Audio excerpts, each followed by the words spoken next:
consequences of that. These guys start to default. Who's going to be left holding the bag? Well, one of the really big challenges here is you can't actually get through bankruptcy. You can't remove this debt where you can with everything else. So what are you going to do? You're not going to pay your credit card bill. You're not going to pay your mortgage. You're not going to pay your home loan because you don't have a choice, even when you go to bankruptcy, to not pay your student debt. The student loan crisis is a modern problem. Just 13 years ago, the average new college graduate owed $20,000 in student loans. Today, that number has jumped to $37,000. Student debt is rising far faster than the earnings of American workers, the very earnings that are supposed to justify student loans in the first place. For professional degrees, the number goes far higher than that. The average law school graduate carries more than $110,000 in student loan debt. For new doctors, the burden is nearly $200,000 by the time they finish medical school. Overall, 2 million Americans owe more than $100 grand in student loans. Imagine starting life that far behind. Many of the people paying off college loan debt never even earned a degree. They tried to improve their lives by attending college. They wound up poorer and in bondage. And not just a few of them, millions and millions of them. What are the effects of this? Well, the damage is far more profound than anything caused by climate change. Young people are broke. As a result, they're delaying the vital life transitions that were automatic for earlier generations. In 1990, a quarter of American adults lived with their parents. Today, the number has risen to 35%. The home ownership rate for millennials dropped 8 points from the generation before. Unable to afford homes, millennials are getting married later and less often. They're also having fewer kids. It's not because they don't want children. According to Gallup, the percentage of Americans who want children has not changed in 25 years, and yet fewer children are being born. Thanks in part to rising debt levels, America's middle class cannot replace itself. That's why we're told we must import millions of new workers from abroad.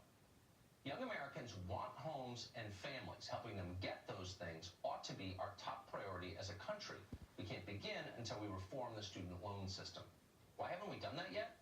Well, a hugely powerful lobby stands in the way: colleges and universities. Their lobbyists swarm Washington. Not surprisingly, these are the people who benefit from student loan debt.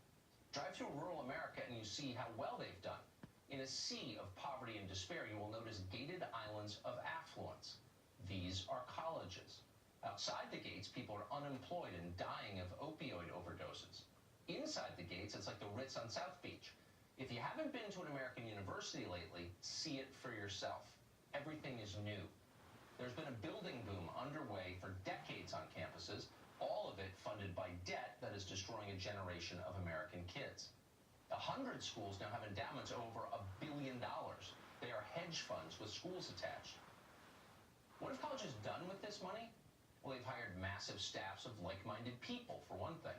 From 1987 to 2012, the number of administrators on college campuses more than doubled. That's far bigger than the increase of actual students going to college. College administrators routinely make six-figure salaries. What exactly do they do for that money? Not a single thing that makes this a better country. College presidents often get seven-figure salaries. Their pay is probably the only thing in America rising as fast as tuition costs. Academic publishers are getting rich from all of this too, from the debt boom. Prices of textbooks have tripled in the past 20 years. Printing hasn't gotten more expensive. Non-academic books are cheaper now than they were 2 decades ago. But students are a captive market, and they are being exploited ruthlessly. Nobody says a word about it. So to sum up, young people in this country get poorer every year. College administrators, probably the least impressive group in the country, are getting richer at their expense. It's not a law of the universe that this has to happen. It's a product of policy and of the incentives our society has created over time. Right now, the federal government allows young people to take out an almost unlimited amount in student loans. Colleges know this, of course, and they hike their tuition to capture as much of that money as they can. Young people have little choice but to go along with it. Colleges control access to the credentials that we're all convinced are necessary, mandatory, to achieve success in the modern economy. It's a racket. These are the gatekeepers of modern society, and they're ripping off every kid who passes through those gates. What's the solution? Well, here's one. Have colleges co-sign the loans. And why shouldn't they? If you and I enter into a partnership in business and we succeed, we share the rewards. But we also share the risk. If we fail, we're both on the hook for that. That's how honest arrangements work. College loans don't work that way. Colleges get rich no matter what happens to the kids. Kids are on their own. If students get a degree and a decent job and repay their loans, that's great. But if they drop out of college or their degrees turn out to be worthless, as so many are, and they can't repay what they have borrowed, so what? The college doesn't care. They've got no stake in the outcome.